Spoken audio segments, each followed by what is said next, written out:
Section 1. Bourgeois and Proletarians. The history of all hitherto existing societies is the history of class struggles. Freeman and slave, patrician and plebeian, lord and serf, guildmaster and journeyman. In a word, oppressor and oppressed, stood in constant opposition to one another, carried on an uninterrupted, now hidden, now open fight. A fight that each time ended either in the revolutionary reconstitution of society at large, or in the common ruin of the contending classes. In the earlier epochs of history, we find almost everywhere a complicated arrangement of society into various orders, a manifold gradation of social rank. In ancient Rome, we have patricians, knights, plebeians, slaves. In the Middle Ages, feudal lords, vassals, guildmasters, journeymen, apprentices, serfs. In almost all of these classes, again, subordinate gradations. The modern bourgeois society that has sprouted from the ruins of feudal society has not done away with class antagonisms. It has but established new classes, new conditions of oppression, new forms of struggle in place of the old ones. Our epoch, the epoch of the bourgeoisie, possesses, however, this distinctive feature. It has simplified the class antagonisms. Society, as a whole, is more and more splitting up into two great hostile camps, into two great classes directly facing each other, bourgeoisie and proletariat. From the serfs of the Middle Ages sprang the chartered burghers of the earliest towns. From these burgesses, the first elements of the bourgeoisie were developed. The discovery of America, the rounding of the Cape, opened up fresh ground for the rising bourgeoisie. The East Indian and Chinese markets, the colonization of America, trade with the colonies, the increase in the means of exchange, and in commodities generally, gave to commerce, to navigation, to industry, an impulse never before known, and, thereby, to the revolutionary element in the tottering feudal society, a rapid development. The feudal system of industry, under which industrial production was monopolized by closed guilds, now no longer sufficed for the growing wants of the new markets. The manufacturing system took its place.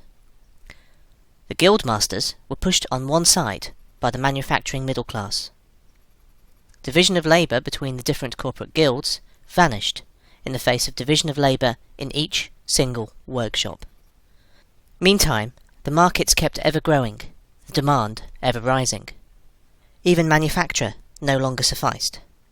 Thereupon, steam and machinery revolutionized industrial production. The place of manufacture was taken by the giant modern industry. The place of the industrial middle class by industrial millionaires, the leaders of the whole industrial armies, the modern bourgeois. Modern industry has established the world market, for which the discovery of America paved the way. This market has given an immense development to commerce, to navigation, to communication by land. This development has, in its time, reacted on the extension of industry, and in proportion as industry, commerce, navigation, railways extended, in the same proportion the bourgeoisie developed, increased its capital, and pushed into the background every class handed down from the Middle Ages. We see, therefore, how the modern bourgeois is itself the product of a long course of development, of a series of revolutions in the modes of production and of exchange. Each step in the development of the bourgeoisie was accompanied by a corresponding political advance of that class. An oppressed class under the sway of the feudal nobility, an armed and self-governing association in the medieval commune, here independent urban republic, as in Italy and Germany, there taxable third estate of the monarchy, as in France. Afterwards, in the period of manufacture proper, serving either the semi-feudal or the absolute monarchy as a counterpoise against the nobility, and, in fact, cornerstone of the great monarchies in general. The bourgeoisie has, at last, since the establishment of modern industry and of the world market, conquered for itself, in the modern representative state, exclusive political sway. The executive of the modern state is but a committee for managing the common affairs of the whole bourgeoisie. The bourgeoisie historically has played a most revolutionary part. The bourgeoisie, wherever it has got the upper hand, has put an end to all feudal, patriarchal, idyllic relations. It has pitilessly torn asunder the motley feudal ties that bound men to his natural superiors, and has left remaining no other nexus between man and man than naked self-interest, than callous cash payment. It has drowned the most heavenly ecstasies of religious fervour, of chivalrous enthusiasm, of Philistine sentimentalism, in the icy waters of egotistical calculation. It has resolved personal worth into exchange value, and, in place of the numberless and feasible chartered freedoms, has set up that single, unconscionable freedom, free trade. In one word, for exploitation, veiled by religious and political illusions, naked, shameless, direct, brutal exploitation.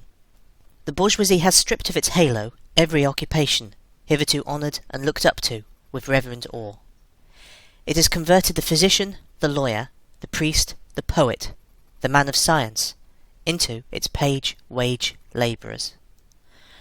The bourgeoisie has torn away from the family its sentimental veil, and has reduced the family relation to a mere money relation. The bourgeoisie has disclosed how it came to pass that the brutal display of vigour in the Middle Ages, which reactionists so much admire, found its fitting complement in the most slothful indolence. It has been the first to show what man's activity can bring about. It has accomplished wonders far surpassing Egyptian pyramids, Roman aqueducts, and Gothic cathedrals. It has conducted expeditions that put in the shade all former exoduses of nations and crusades. The bourgeoisie cannot exist without constantly revolutionising the instruments of production, and, thereby, the relations of production, and with them the whole relations of society. Conservation of the old modes of production, in unaltered form, was, on the contrary, the first condition of existence for all earlier industrial classes. Constant revolutionising of production, uninterrupted disturbance of all social conditions, everlasting uncertainty and agitation, distinguish the bourgeois epoch from all earlier ones. All fixed, fast-frozen relations, with their train of ancient and venerable prejudices and opinions, are swept away. All new-formed ones become antiquated before they can ossify. All that is solid melts into air, all that is holy is profaned, and man is at last compelled to face with sober senses his real conditions of life, and his relations with his kind. The need of a constantly expanding market for its products chases the bourgeoisie over the whole surface of the globe. It must nestle everywhere, settle everywhere, establish connections everywhere. The bourgeoisie has, through its exploitation of the world market, given a cosmopolitan character to production and consumption in every country. To the great chagrin of reactionists, it has drawn from under the feet of industry the national ground on which it stood. All old established national industries have been destroyed, or are daily being destroyed. They are dislodged by new industries, whose introduction becomes a life and death question for all civilized nations, by industries that no longer work up indigenous raw material, but raw material drawn from the remotest zones. Industries whose products are consumed, not only at home, but in every quarter of the globe. In place of the old wants, satisfied by the productions of the country, we find new wants, requiring for their satisfaction the products of distant lands and climes. In place of the old local and national seclusion and self-sufficiency, we have intercourse in every direction, universal interdependence of nations, and, as in material, so also in intellectual production. The intellectual creations of individual nations become common property. National one-sidedness and narrow-mindedness become more and more impossible, and from the numerous national and local literatures there arises a world literature. The bourgeoisie, by the rapid improvement of all instruments of production, by the immensely facilitated means of communication, draws all, even the most barbarian, nations into civilization. The cheap prices of its commodities are the heavy artillery with which it batters down all Chinese walls, with which it forces the barbarians' intensely obstinate hatred of foreigners to capitulate. It compels all nations, on pain of extinction, to adopt the bourgeois mode of production. It compels them to introduce what it calls civilization into their midst, i.e., to become bourgeois themselves. In one word, it creates a world after its own image. The bourgeoisie has subjected the country to the rule of the towns. It has created enormous cities, has greatly increased the urban population as compared with the rural, and has thus rescued a considerable part of the population from the idiocy of rural life.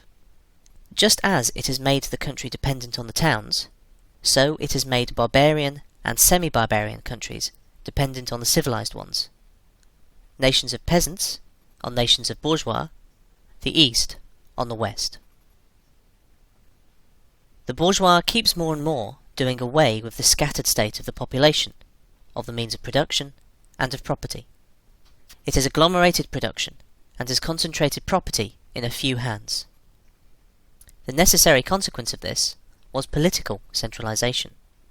Independent, or but loosely connected provinces, with separate interests, laws, governments, and systems of taxation, became lumped together into one nation with one government, one code of laws, one national class interest, one frontier, and one customs tariff. The bourgeoisie, during its rule of scarce 100 years, has created more massive and more colossal productive forces than have all preceding generations together.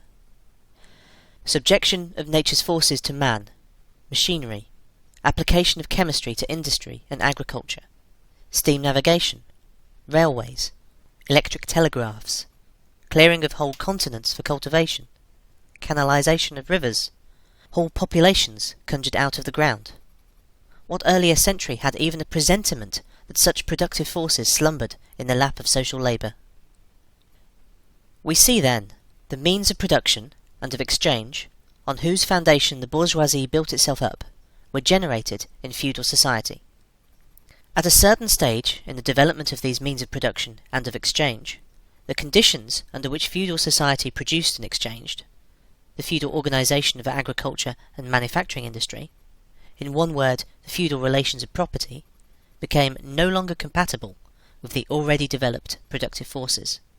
They became so many fetters. They had to be burst asunder. They were burst asunder. Into their place stepped free competition, accompanied by a social and political constitution adapted to it, and by the economical and political sway of the bourgeois class. A similar movement is going on before our own eyes.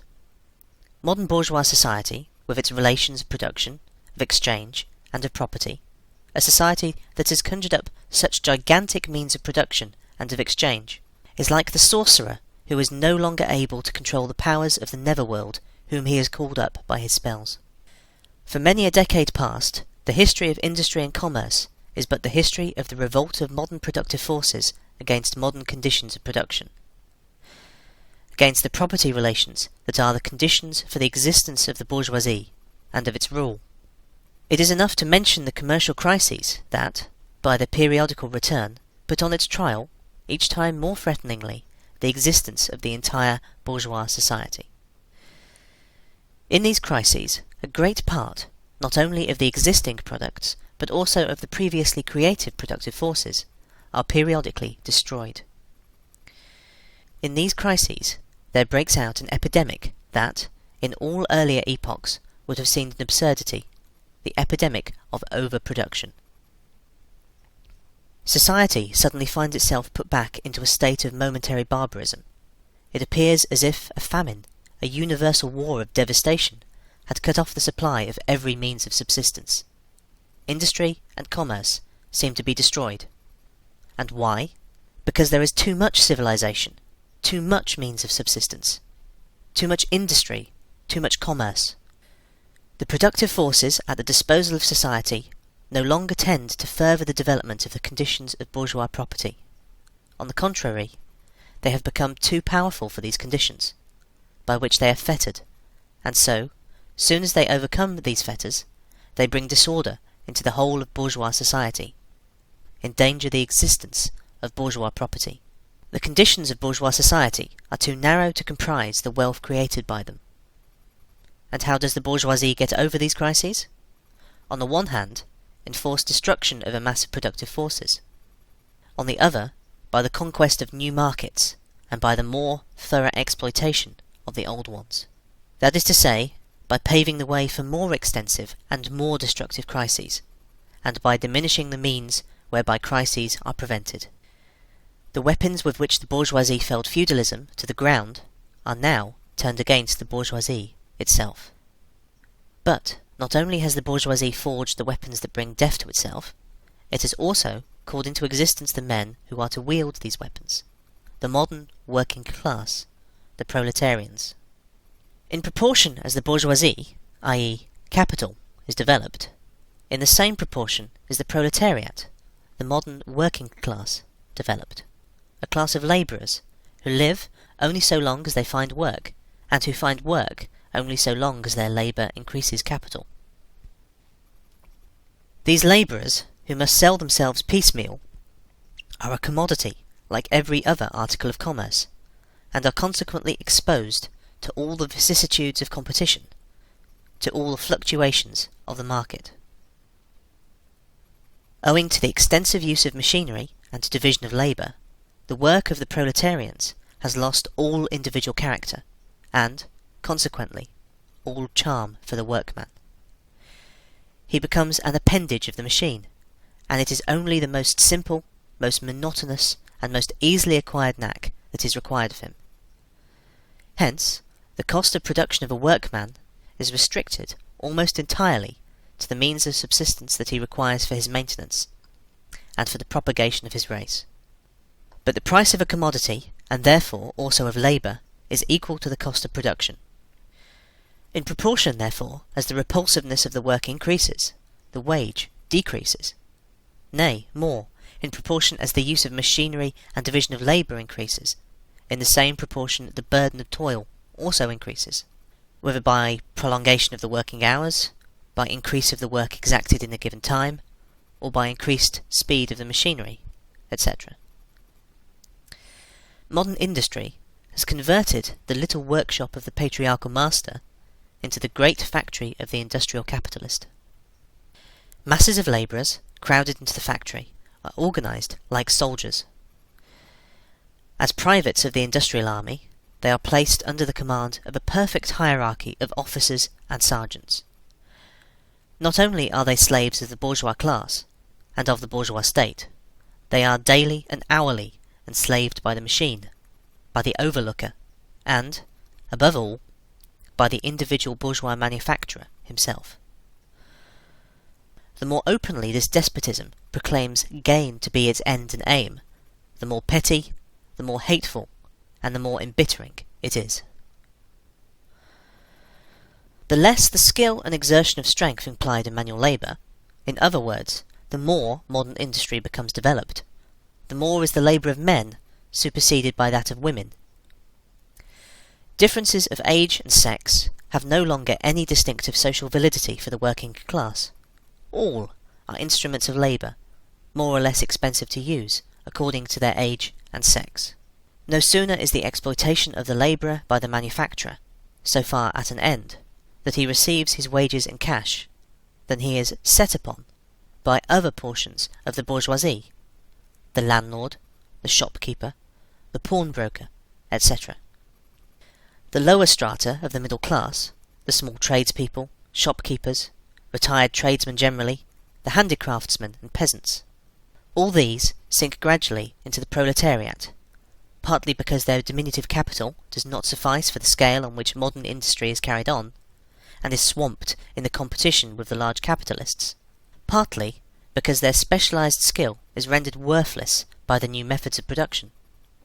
Thus, the proletariat is recruited from all classes of the population.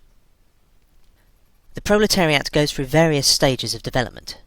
With its birth begins its struggle with the bourgeoisie. At first, the contest is carried on by individual labourers, then by the workpeople of a factory, then by the operatives of one trade, in one locality, against the individual bourgeois who directly exploits them. They direct their attacks not against the bourgeois conditions of production, but against the instruments of production themselves. They destroy imported wares that compete with their labour. They smash to pieces machinery. They set factories ablaze. They seek to restore by force the vanished status of the workman of the Middle Ages. At this stage, the labourers still form an incoherent mass scattered over the whole country, and broken up by their mutual competition.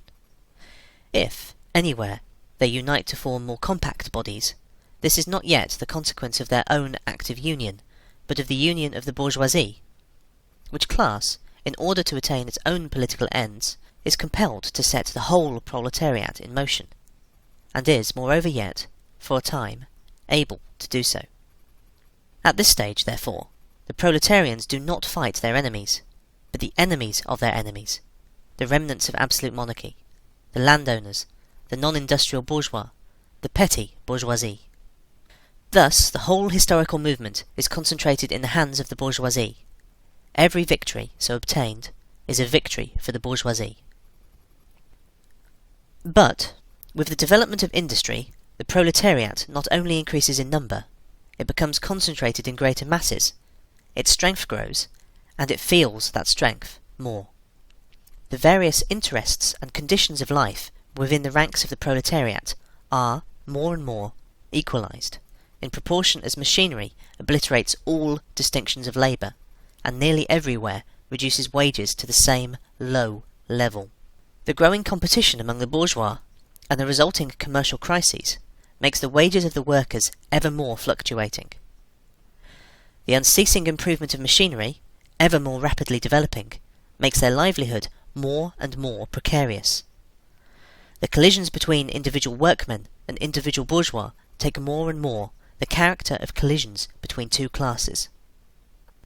Thereupon, the workers begin to form combinations, trades unions, against the bourgeois. They club together in order to keep up the rate of wages. They found permanent associations in order to make provision beforehand for these occasional revolts. Here and there, the contest breaks out into riots. Now and then, the workers are victorious, but only for a time. The real fruit of their battles lies, not in the immediate result, but in the ever-expanding union of the workers. This union is helped on by the improved means of communication that are created by modern industry, and that place the workers of different localities in contact with one another. It was just this contact that was needed to centralize the numerous local struggles, all of the same character, into one national struggle between classes. But every class struggle is a political struggle, and that union, to attain which the burghers of the Middle Ages, with their miserable highways, required centuries, the modern proletarians, thanks to railways, achieve in a few years. This organisation of the proletarians into a class, and consequently into a political party, is continually being upset again by the competition between the workers themselves. But it ever rises up again, stronger, firmer, mightier. It compels legislative recognition of particular interests of the workers, by taking advantage of the divisions among the bourgeoisie itself. Thus, the 10 Hours Bill in England was carried. Altogether, collisions between the classes of the old society further, in many ways, the course of development of the proletariat. The bourgeoisie finds itself involved in a constant battle. At first with the aristocracy, later on with those portions of the bourgeoisie itself whose interests have become antagonistic to the progress of industry, at all times with the bourgeoisie of foreign countries. In all these battles, it sees itself compelled to appeal to the proletariat, to ask for its help, and, thus, to drag it into the political arena. The bourgeoisie itself, therefore, supplies the proletariat with its own instruments of political and general education. In other words, it furnishes the proletariat with weapons for fighting the bourgeoisie. Further, as we have already seen, entire sections of the ruling classes are, by the advance of industry, precipitated into the proletariat, or are at least threatened in their conditions of existence. These also supply the proletariat with fresh elements of enlightenment and progress.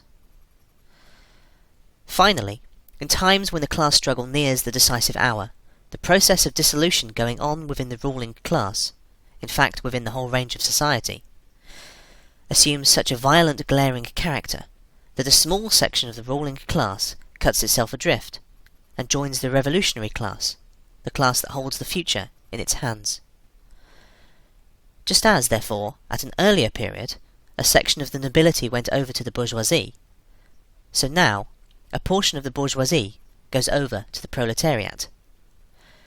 And, in particular, a portion of the bourgeois ideologists, who have raised themselves to the level of comprehending theoretically the historical movement as a whole. Of all the classes that stand face to face with the bourgeoisie today, the proletariat alone is a really revolutionary class. The other classes decay and finally disappear in the face of modern industry. The proletariat is its special and essential product. The lower middle class, the small manufacturer, the shopkeeper, the artisan, the peasant, all these fight against the bourgeoisie to save from extinction their existence as fractions of the middle class. They are therefore not revolutionary, but conservative. Nay more, they are reactionary, for they try to roll back the wheel of history. If by chance they are revolutionary, they are so only in view of their impending transfer into the proletariat. They thus defend not their present, but their future interests. They desert their own standpoint to place themselves at that of the proletariat. The dangerous class, the social scum, that passively rotting mass thrown off by the lowest layers of old society, may, here and there, be swept into the movement by a proletarian revolution. Its conditions of life, however, prepare it far more for the part of a bribed tool of reactionary intrigue. In the conditions of the proletariat, those of old society at large are already virtually swamped. The proletarian is without property. His relation to his wife and children has no longer anything in common with the bourgeois family relations. Modern industrial labour, modern subjection to capital, the same in England as in France, in America as in Germany, has stripped him of every trace of national character. Law, morality, religion are, to him, so many bourgeois prejudices, behind which lurk in ambush just as many bourgeois interests. All the preceding classes that got the upper hand sought to fortify their already acquired status by subjecting society at large to their conditions of appropriation. The proletarians cannot become masters of the productive forces of society, except by abolishing their own previous mode of appropriation, and thereby also every other previous mode of appropriation. They have nothing of their own to secure and to fortify. Their mission is to destroy all previous securities for, and insurances of, individual property. All previous historical movements were movements of minorities, or in the interests of minorities. The proletarian movement is the self-conscious, independent movement of the immense majority, in the interests of the immense majority. The proletariat, the lowest stratum of our present society, cannot stir, cannot raise itself up, without the whole superincumbent strata of official society being sprung into the air. Though not in substance, yet in form, the struggle of the proletariat with the bourgeoisie is at first a national struggle. The proletariat of each country must, of course, first of all settle matters with its own bourgeoisie. In depicting the most general phases of the development of the proletariat, we traced the more or less veiled civil war raging within existing society, up to the point where that war breaks out into open revolution, and where the violent overthrow of the bourgeoisie lays the foundation for the sway of the proletariat.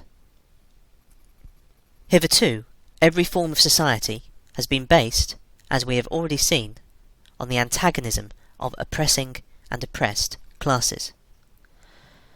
But in order to oppress a class, certain conditions must be assured to it under which it can, at least, continue its slavish existence. The serf, in the period of serfdom, raised himself to membership in the commune, just as the petty bourgeois, under the yoke of feudal absolutism, managed to develop into a bourgeois. The modern labourer, on the contrary, instead of rising with the progress of industry, sinks deeper and deeper below the conditions of existence of his own class. He becomes a pauper, and pauperism develops more rapidly than population and wealth. and here it becomes evident that the bourgeoisie is unfit any longer to be the ruling class in society, and to impose its conditions of existence upon society as an overriding law. It is unfit to rule because it is incompetent to assure an existence to its slave within his slavery, because it cannot help letting him sink into such a state that it has to feed him instead of being fed by him. Society can no longer live under this bourgeoisie. In other words, its existence is no longer compatible with society. The essential condition for the existence and for the sway of the bourgeois class is the formation and augmentation of capital. The condition for capital is wage labour. Wage labour rests exclusively on competition between the labourers. The advance of industry, whose involuntary promoter is the bourgeoisie, replaces the isolation of the labourers, due to competition, by their revolutionary combination, due to association. The development of modern industry, therefore, cuts from under its feet the very foundation on which the bourgeoisie produces and appropriates products. What the bourgeoisie, therefore, produces, above all, is its own gravediggers. Section 2. Proletarians and Communists. In what relation do the Communists stand to the proletarians as a whole? The Communists do not form a separate party opposed to other working-class parties. They have no interests separate and apart from those of the proletariat as a whole. They do not set up any sectarian principles of their own, by which to shape and mould the proletarian movement. The Communists are distinguished from the other working-class parties by this only. First, in the national struggles of the proletarians of the different countries, they point out and bring to the front the common interests of the entire proletariat, independently of all nationality. Second, in the various stages of development which the struggle of the working class against the bourgeoisie has to pass through, they always and everywhere represent the interests of the movement as a whole. The Communists, therefore, are on one hand, practically, the most advanced and resolute section of the working class parties of every country, that section which pushes forward all others. On the other hand, theoretically, they have, over the great mass of the proletariat, the advantage of clearly understanding the line of march, the conditions, and the ultimate general results of the proletarian movement. The immediate aim of the Communist is the same as that of all the other proletarian parties: formation of the proletariat into a class, overthrow of the bourgeois supremacy, conquest of political power by the proletariat. The theoretical conclusions of the Communists are in no way based on ideas or principles that have been invented or discovered by this or that would-be universal reformer. They merely express, in general terms, actual relations springing from an existing class struggle, from a historical movement going on under our very eyes. The abolition of existing property relations is not at all a distinctive feature of communism. All property relations in the past have continually been subject to historical change, consequent upon the change in historical conditions. The French Revolution, for example, abolished feudal property in favour of bourgeois property. The distinguishing feature of communism is not the abolition of property generally, but the abolition of bourgeois property. But modern bourgeois private property is the final and most complete expression of the system of producing and appropriating products that is based on class antagonisms, on the exploitation of the many by the few. In this sense, the theory of the Communists may be summed up in the single sentence: abolition of private property. We Communists have been reproached with the desire of abolishing the right of personally acquiring property as the fruit of a man's own labour, which property is alleged to be the groundwork of all personal freedom, activity, and independence. Hard-won, self-acquired, self-earned property. Do you mean the property of the petty artisan and of the small peasant, a form of property that preceded the bourgeois form? There is no need to abolish that. The development of industry has, to a great extent, already destroyed it, and is still destroying it daily. Or do you mean modern bourgeois private property? But does wage labour create any property for the labourer? Not a bit. It creates capital, i.e., that kind of property which exploits wage labour, and which cannot increase except upon condition of begetting a new supply of wage labour for fresh exploitation. Property, in its present form, is based on the antagonism of capital and wage labour. Let us examine both sides of this antagonism. To be a capitalist is to have not only a purely personal, but a social status in production.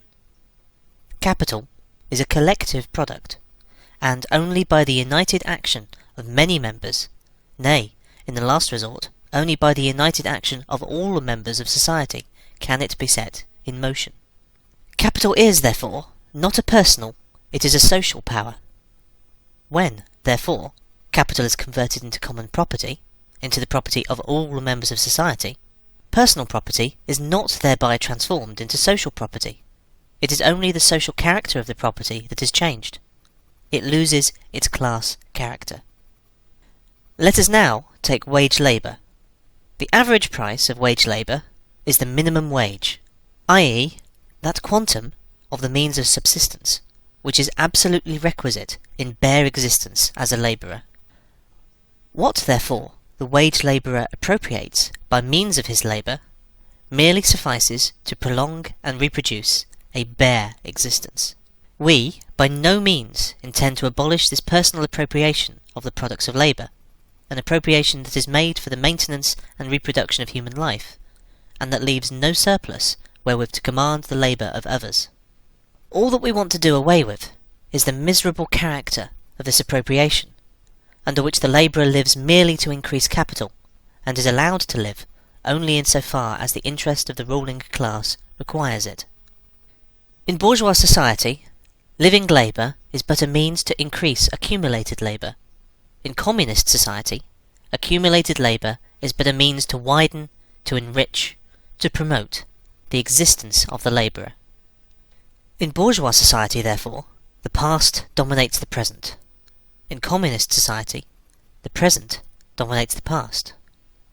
In bourgeois society, capital is independent and has individuality, while the living person is dependent and has no individuality. And the abolition of this state of things is called, by the bourgeois, abolition of individuality and freedom, and rightly so. The abolition of bourgeois individuality, bourgeois independence, and bourgeois freedom is undoubtedly aimed at. By freedom is meant, under the present bourgeois conditions of production, free trade, free selling and buying. But if selling and buying disappears, free selling and buying disappears also. This talk about free selling and buying, and all the other brave words of our bourgeoisie about freedom in general, have a meaning, if any, only in contrast with restricted selling and buying, with the fettered traders of the Middle Ages, but have no meaning when compared to the communistic abolition of buying and selling, of the bourgeois conditions of production, and of the bourgeoisie itself. You are horrified at our intending to do away with private property, but, in your existing society, private property is already done away with for 9/10 of the population. Its existence for the few is solely due to its non-existence in the hands of those 9/10. You reproach us, therefore, with intending to do away with a form of property, the necessary condition for whose existence is the non-existence of any property for the immense majority of society. In one word, you reproach us with intending to do away with your property. Precisely so. That is just what we intend. From the moment when labour can no longer be converted into capital, money, or rent, into a social power capable of being monopolised, i.e., from the moment when individual property can no longer be transformed into bourgeois property, into capital, from that moment, you say individuality vanishes. You must, therefore, confess that by individual, you mean no other person than the bourgeois, than the middle-class owner of property. This person must indeed be swept out of the way, and made impossible. Communism deprives no man of the power to appropriate the products of society. All that it does is to deprive him of the power to subjugate the labour of others by means of such appropriation. It has been objected that upon the abolition of private property, all work will cease, and universal laziness will overtake us. According to this, bourgeois society ought, long ago, to have gone to the dogs through sheer idleness. For those of its members who work acquire nothing, and those who acquire anything do not work. The whole of this objection is but another expression of the tautology that there can no longer be any wage labour when there is no longer any capital. All objections urged against the communistic mode of producing and appropriating material products have, in the same way, been urged against the communistic modes of producing and appropriating intellectual products. Just as to the bourgeois the disappearance of class property is the disappearance of production itself, so the disappearance of class culture is to him identical with the disappearance of all culture. That culture, the loss of which he laments, is, for the enormous majority, a mere training to act as a machine. But don't wrangle with us so long as you apply to our intended abolition of bourgeois property the standard of your bourgeois notions of freedom, culture, law, etc. Your very ideas are but the outgrowth of the conditions of your bourgeois production and bourgeois property, just as your jurisprudence is but the will of your class made into a law for all, a will whose essential character and direction are determined by the economical conditions of existence of your class. The selfish misconception that induces you to transform into eternal laws of nature and of reason the social forms springing from your present mode of production and form of property, historical relations that rise and disappear in the progress of production. This misconception you share with every ruling class that has preceded you. What you see clearly in the case of ancient property, what you admit in the case of feudal property, you are of course forbidden to admit in the case of your own bourgeois form of property. Abolition of the family. Even the most radical flare up at this infamous proposal of the communists.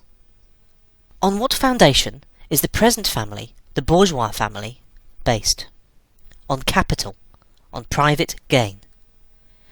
In its completely developed form, this family exists only among the bourgeoisie. But this state of things finds its complement in the practical absence of the family among the proletarians, and in public prostitution. The bourgeois family will vanish as a matter of course, when its complement vanishes, and both will vanish with the vanishing of capital. Do you charge us with wanting to stop the exploitation of children by their parents? To this crime, we plead guilty. But, you will say, we destroy the most hallowed of relations, when we replace home education by social. And your education, is not that also social, and determined by the social conditions under which you educate, by the intervention, direct or indirect, of society, by means of schools, etc. The communists have not invented the intervention of society in education. They do but seek to alter the character of that intervention, and to rescue education from the influence of the ruling class. The bourgeois claptrap about the family and education, about the hallowed correlation of parent and child, becomes all the more disgusting, the more, by the action of modern industry, all family ties among the proletarians are torn asunder, and their children transformed into simple articles of commerce and instruments of labour. But you communists would introduce community of women, screams the whole bourgeoisie in chorus. The bourgeois sees in his wife a mere instrument of production.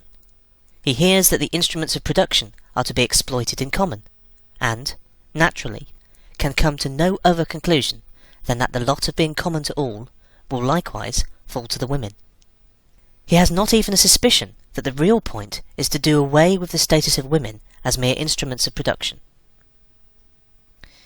For the rest, nothing is more ridiculous than the virtuous indignation of our bourgeois at the community of women, which, they pretend, is to be openly and officially established by the communists. The communists have no need to introduce community of women. It has existed almost from time immemorial. Our bourgeois, not content with having the wives and daughters of their proletarians at their disposal, not to speak of common prostitutes, take the greatest pleasure in seducing each other's wives. Bourgeois marriage is, in reality, a system of wives in common, and thus, at the most, what the communists might possibly be reproached with is that they desire to introduce, in substitution for a hypocritically concealed and openly legalized community of women. For the rest, it is self-evident that the abolition of the present system of production must bring with it the abolition of the community of women springing from that system, i.e., of prostitution, both public and private. The communists are further reproached with desiring to abolish countries and nationality.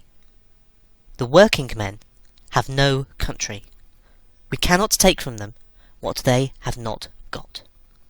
Since the proletariat must first of all acquire political supremacy, must rise to be the leading class of the nation, must constitute itself the nation, it is, so far, itself national, though not in the bourgeois sense of the word.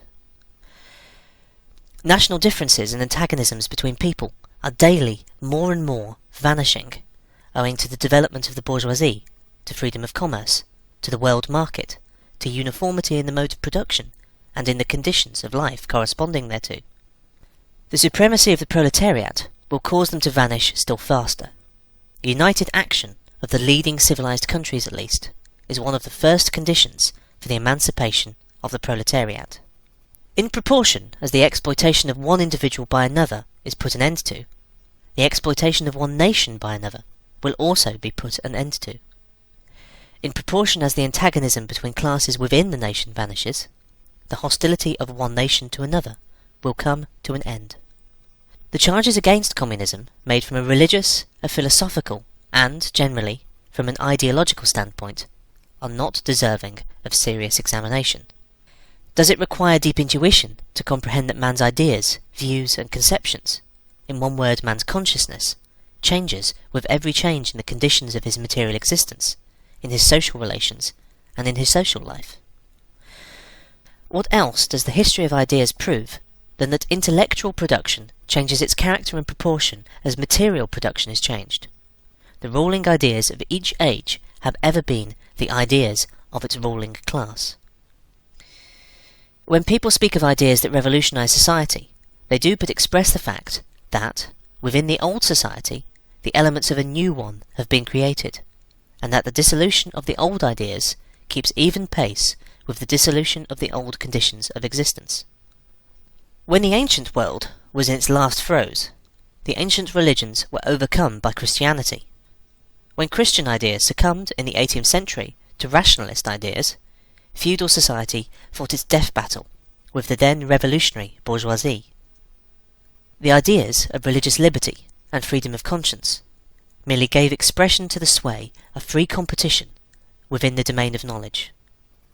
Undoubtedly, it will be said, religious, moral, philosophical, and juridical ideas have been modified in the course of historical development.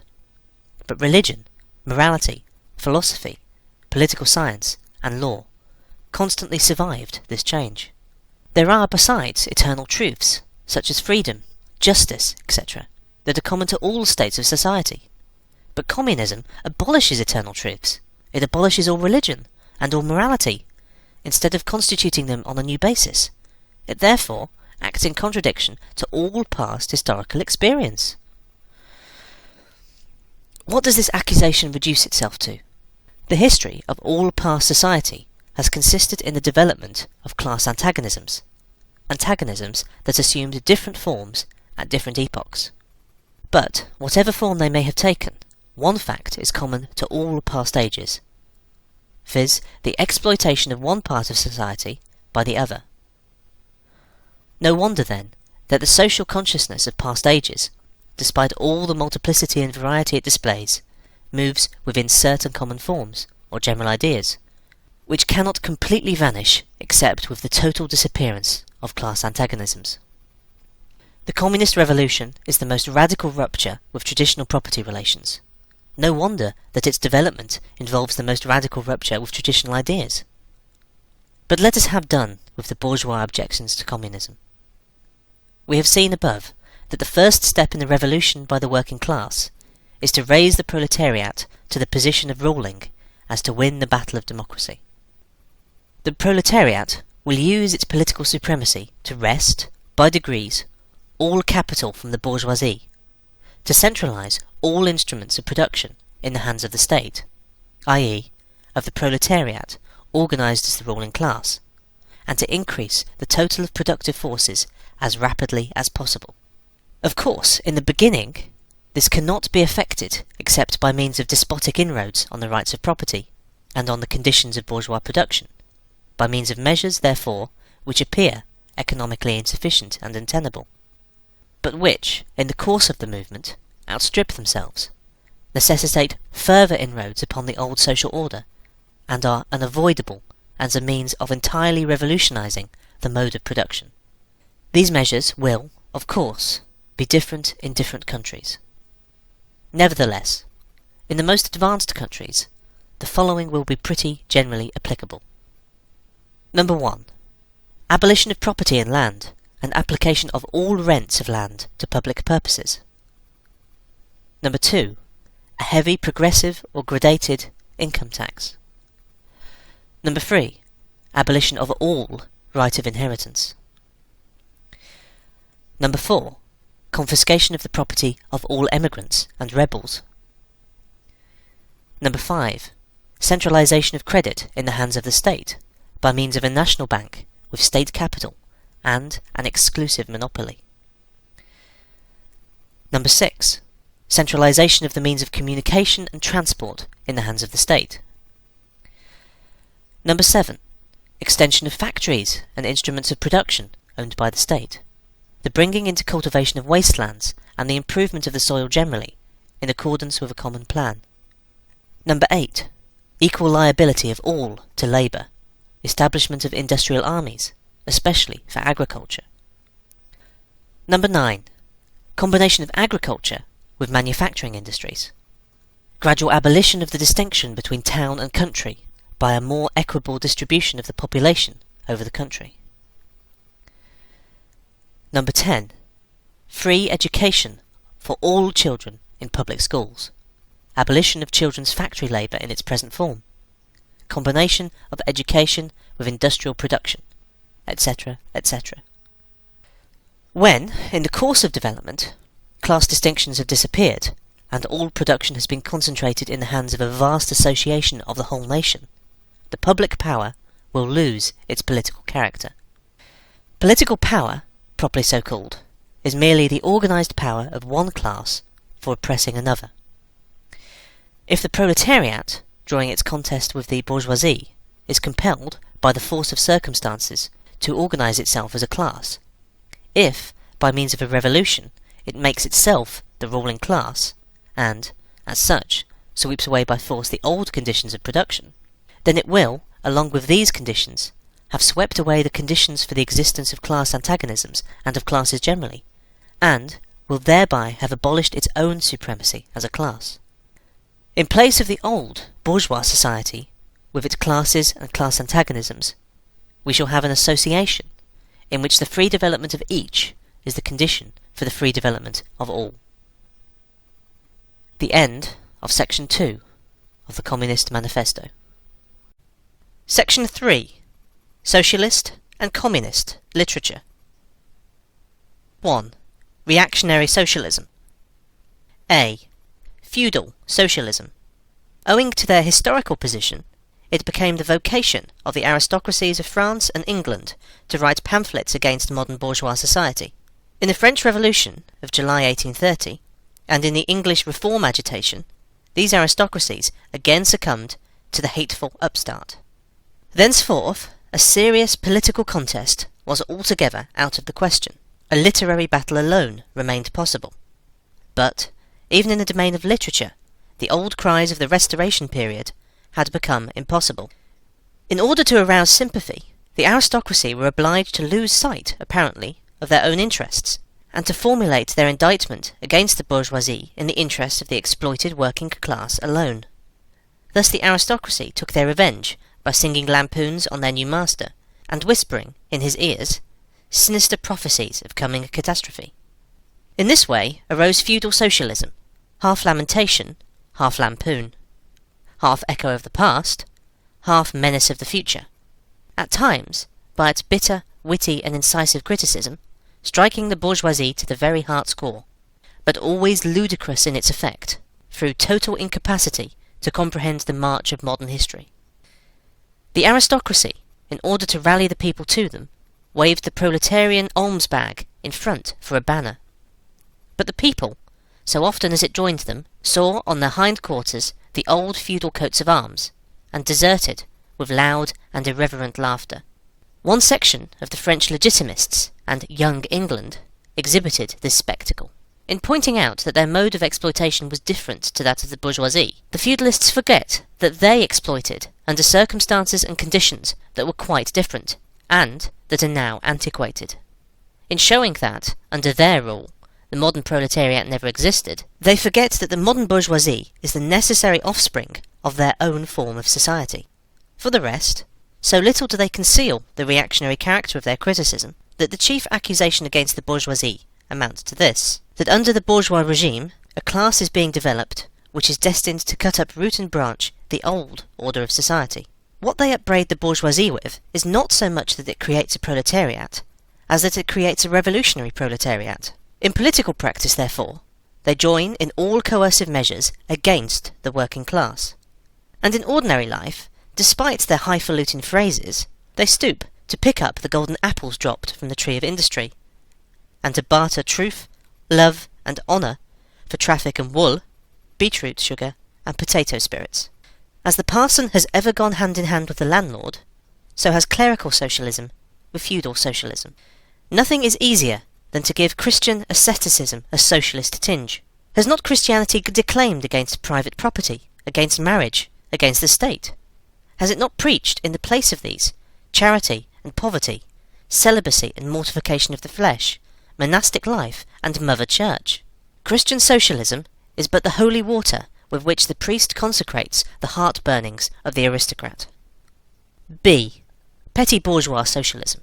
The feudal aristocracy was not the only class that was ruined by the bourgeoisie, not the only class whose conditions of existence pined and perished in the atmosphere of modern bourgeois society. The medieval burgesses and the small peasant proprietors were the precursors of the modern bourgeoisie. In those countries which are but little developed, industrially and commercially, these two classes still vegetate side by side with the rising bourgeoisie. In countries where modern civilization has become fully developed, a new class of petty bourgeois has been formed, fluctuating between proletariat and bourgeoisie, and ever renewing itself as a supplementary part of bourgeois society. The individual members of this class, however, are being constantly hurled down into the proletariat by the action of competition, and, as modern industry develops, they even see the moment approaching when they will completely disappear as an independent section of modern society, to be replaced, in manufactures, agriculture, and commerce, by overlookers, bailiffs, and shopmen. In countries like France, where the peasants constitute far more than half of the population, it was natural that writers who sided with the proletariat against the bourgeoisie should use, in their criticism of the bourgeois regime, the standard of the peasant and petty bourgeois, and from the standpoint of these intermediate classes, should take up the cudgels for the working class. Thus arose petty bourgeois socialism. Sismondi was the head of this school, not only in France, but also in England. This school of socialism dissected with great acuteness the contradictions in the conditions of modern production. It laid bare the hypocritical apologies of economists. It proved, incontrovertibly, the disastrous effects of machinery and division of labour, the concentration of capital and land in a few hands, overproduction and crises. It pointed out the inevitable ruin of the petty bourgeois and peasant, the misery of the proletariat, the anarchy in production, the crying inequalities in the distribution of wealth, the industrial war of extermination between nations, the dissolution of old moral bonds, of the old family relations, of the old nationalities. In its positive aims, however, this form of socialism aspires either to restoring the old means of production and of exchange, and with them the old property relations and the old society, or to cramping the modern means of production and of exchange within the framework of the old property relations that have been, and were bound to be, exploded by those means. In either case, it is both reactionary and utopian. Its last words are corporate guilds for manufacture, patriarchal relations in agriculture. Ultimately, when stubborn historical facts had dispersed all intoxicating effects of self-deception, this form of socialism ended in a miserable fit of the blues. C. German, or true, socialism. The socialist and communist literature of France, a literature that originated under the pressure of a bourgeoisie in power, and that was the expression of a struggle against this power, was introduced into Germany at a time when the bourgeoisie in that country had just begun its contest with feudal absolutism. German philosophers, would-be philosophers, and beaux esprits eagerly seized on this literature, only forgetting that when these writings immigrated from France into Germany, French social conditions had not immigrated along with them. In contact with German social conditions, this French literature lost all its immediate practical significance, and assumed a purely literary aspect. Thus, to the German philosophers of the 18th century, the demands of the First French Revolution were nothing more than the demands of practical reason in general, and the utterance of the will of the revolutionary French bourgeoisie signified, in their eyes, the law of pure will as it was bound to be, of true human will generally. The world of the German literate consisted solely in bringing the new French ideas into harmony with their ancient philosophical conscience, or rather, in annexing the French ideas without deserting their own philosophic point of view. This annexation took place in the same way in which a foreign language is appropriated, namely, by translation. It is well known how the monks wrote silly lives of Catholic saints over the manuscripts on which the classical works of ancient heathendom had been written. The German literate reversed this process with the profane French literature. They wrote their philosophical nonsense beneath the French original. For instance, beneath the French criticism of the economic functions of money, they wrote Alienation of humanity, and beneath the French criticism of the bourgeois state, they wrote Dethronement of the category of the general, and so forth. The introduction of these philosophical phrases at the back of the French historical criticisms, they dubbed philosophy of action, true socialism, German science of socialism, philosophical foundation of socialism, and so on. The French socialist and communist literature was thus completely emasculated, and, since it ceased in the hands of the German to express the struggle of one class with the other, he felt conscious of having overcome French one-sidedness, and of representing not true requirements, but the requirements of truth. Not the interests of the proletariat, but the interests of human nature, of man in general, who belongs to no class, has no reality, who exists only in the misty realm of philosophical fantasy.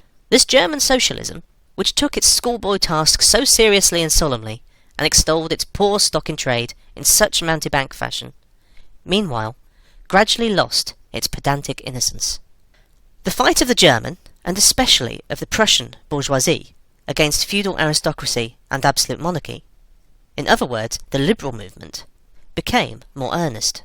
By this, the long-wished-for opportunity was offered to true socialism of confronting the political movement with the socialist demands, of hurling the traditional anathemas against liberalism, against representative government, against bourgeois competition, bourgeois freedom of the press, bourgeois legislation, bourgeois liberty and equality, and of preaching to the masses that they had nothing to gain and everything to lose by this bourgeois movement.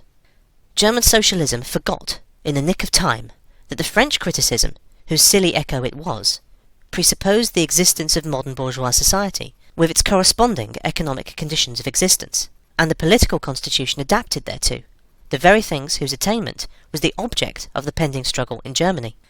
To the absolute governments, with their following of parsons, professors, country squires and officials, it served as a welcome scarecrow against the threatening bourgeoisie. It was a sweet finish after the bitter pills of floggings and bullets with which those same governments, just at that time, dosed the German working-class risings. While this true socialism thus served the governments as a weapon for fighting the German bourgeoisie, it, at the same time, directly represented a reactionary interest, the interest of the German Philistines. In Germany, the petty bourgeois class, a relic of the 16th century, and since then constantly cropping up again under various forms, is the real social basis of the existing state of things. To preserve this class is to preserve the existing state of things in Germany. the industrial and political supremacy of the bourgeoisie threatens it with certain destruction. On the one hand, from the concentration of capital, on the other, from the rise of a revolutionary proletariat. True socialism appeared to kill these two birds with one stone. It spread like an epidemic. The robe of speculative cobwebs, embroidered with flowers of rhetoric, steeped in the dew of sickly sentiment, this transcendental robe in which the German socialists wrapped their sorry, eternal truths, all skin and bone, served to wonderfully increase the sale of their goods amongst such a public. And on its part, German socialism recognised more and more its own calling as the bombastic representative of the petty bourgeois Philistine. It proclaimed the German nation to be the model nation, and the German petty Philistine to be the typical man. To every villainous meanness of this model man, it gave a hidden, higher, socialistic interpretation, the exact contrary of its real character. It went to the extreme length of directly opposing the brutally destructive tendency of communism, and of proclaiming its supreme and impartial contempt of all class struggles. With very few exceptions, all the so-called socialist and communist publications that now, 1847, circulate in Germany belong to the domain of this foul and enervating literature. 2. Conservative or bourgeois socialism. A part of the bourgeoisie is desirous of redressing social grievances in order to secure the continued existence of bourgeois society. To this section belong economists, philanthropists, humanitarians, improvers of the condition of the working class, organisers of charity, members of societies for the prevention of cruelty to animals, temperance fanatics, hole and corner reformers of every imaginable kind. This form of socialism has, moreover, been worked out into complete systems. We may cite Proudhon's Philosophie de la Misère as an example of this form. The socialistic bourgeois want all the advantages of modern social conditions without the struggles and dangers necessarily resulting therefrom.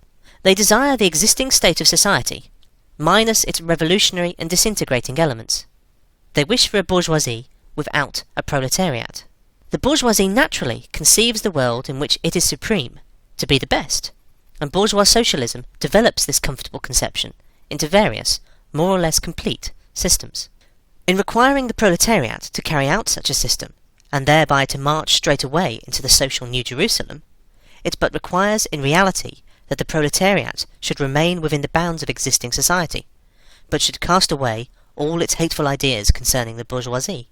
A second and more practical, but less systematic form of this socialism sought to depreciate every revolutionary movement in the eyes of the working class, by showing that no mere political reform, but only a change in the material conditions of existence in economic relations, could be of any advantage to them.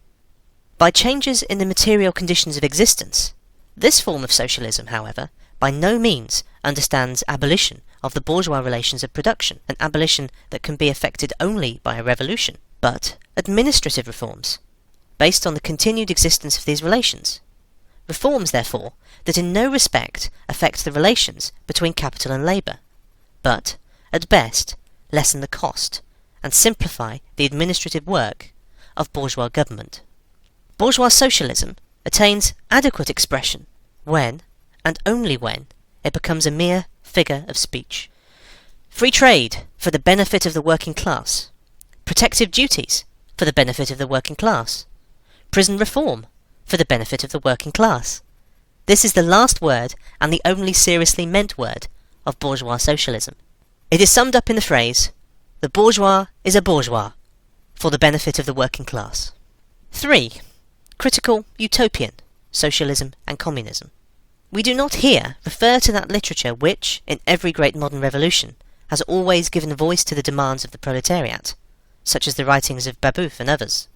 The first direct attempts of the proletariat to attain its own ends, made in times of universal excitement, when feudal society was being overthrown, these attempts necessarily failed, owing to the then undeveloped state of the proletariat, as well as to the absence of the economic conditions for its emancipation, conditions that had yet to be produced, and could be produced by the impending bourgeois epoch alone.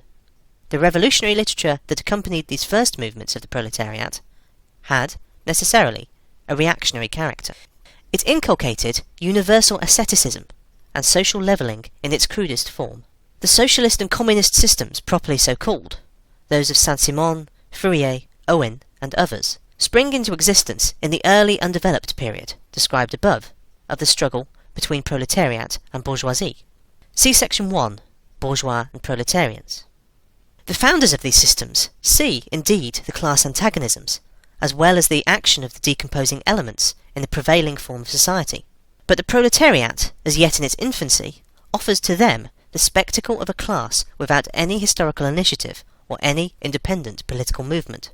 Since the development of class antagonism keeps even pace with the development of industry, the economic situation, as they find it, does not as yet offer to them the material conditions for the emancipation of the proletariat. They, therefore, search after a new social science, after new social laws, that are to create these conditions. Historical action is to yield to their personal inventive action, historically created conditions of emancipation to fantastic ones, and the gradual, spontaneous class organisation of the proletariat to the organisation of society specially contrived by these inventors. Future history resolves itself, in their eyes, into the propaganda and the practical carrying out of their social plans. In the formation of their plans, they are conscious of caring chiefly for the interests of the working class, as being the most suffering class. Only from the point of view of being the most suffering class does the proletariat exist for them. The undeveloped state of the class struggle, as well as their own surroundings, causes socialists of this kind to consider themselves far superior to all class antagonisms. They want to improve the condition of every member of society, even that of the most favoured. Hence, they habitually appeal to society at large, without distinction of class, nay, by preference, to the ruling class. For how can people, when once they understand their system, fail to see in it the best possible plan of the best possible state of society? Hence, they reject all political, and especially all revolutionary, action. They wish to attain their ends by peaceful means, and endeavour, by small experiments, necessarily doomed to failure, and by the force of example, to pave the way for the new social gospel.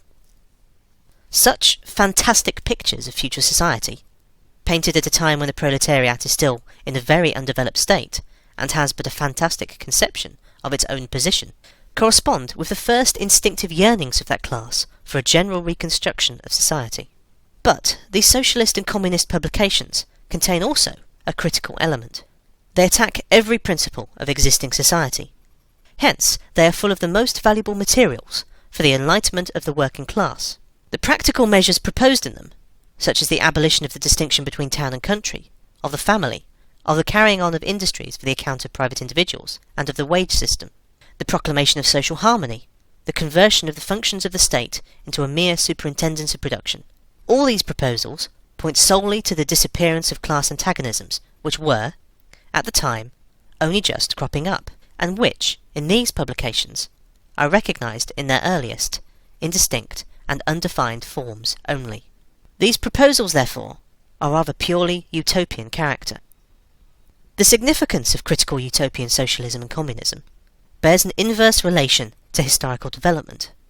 In proportion as the modern class struggle develops and takes definite shape, this fantastic standing apart from the contest, these fantastic attacks on it, lose all practical value and all theoretical justification. Therefore, although the originators of these systems were, in many respects, revolutionary, their disciples have, in every case, formed mere reactionary sects. They hold fast by the original views of their masters, in opposition to the progressive historical development of the proletariat. They, therefore, endeavour, and that consistently, to deaden the class struggle and to reconcile the class antagonisms. They still dream of experimental realisation of their social utopias, of founding isolated phalanstères, of establishing home colonies, of setting up a Little Icaria, duodecimo editions of the New Jerusalem. And to realise all these castles in the air, they are compelled to appeal to the feelings and purses of the bourgeois. By degrees, they sink into the category of the reactionary conservative socialists depicted above, differing from these only by a more systematic pedantry, and by their fanatical and superstitious belief in the miraculous effects of their social science. They, therefore, violently oppose all political action on the part of the working class. Such action, according to them, can only result from blind unbelief in the new gospel. The Owenites in England and the Fourierists in France, respectively, oppose the Chartists and the Reformists. Section 4. Position of the Communists in relation to the various existing opposition parties. Section 2 has made clear the relations of the Communists to the existing working class parties, such as the Chartists in England and the agrarian reformers in America. The Communists fight for the attainment of the immediate aims, for the enforcement of the momentary interests of the working class, but in the movement of the present they also represent and take care of the future of that movement. In France, the Communists ally themselves with the Social Democrats against the conservative and radical bourgeoisie, reserving, however, the right to take up a critical position in regard to phrases and allusions traditionally handed down from the Great Revolution. In Switzerland, they support the radicals, without losing sight of the fact that this party consists of antagonistic elements, partly of democratic socialists in the French sense, partly of radical bourgeois. In Poland, they support the party that insists on an agrarian revolution as the prime condition for national emancipation, that party which fomented the insurrection of Krakow in 1846. In Germany, they fight with the bourgeoisie whenever it acts in a revolutionary way against the absolute monarchy, the feudal squirearchy, and the petty bourgeoisie.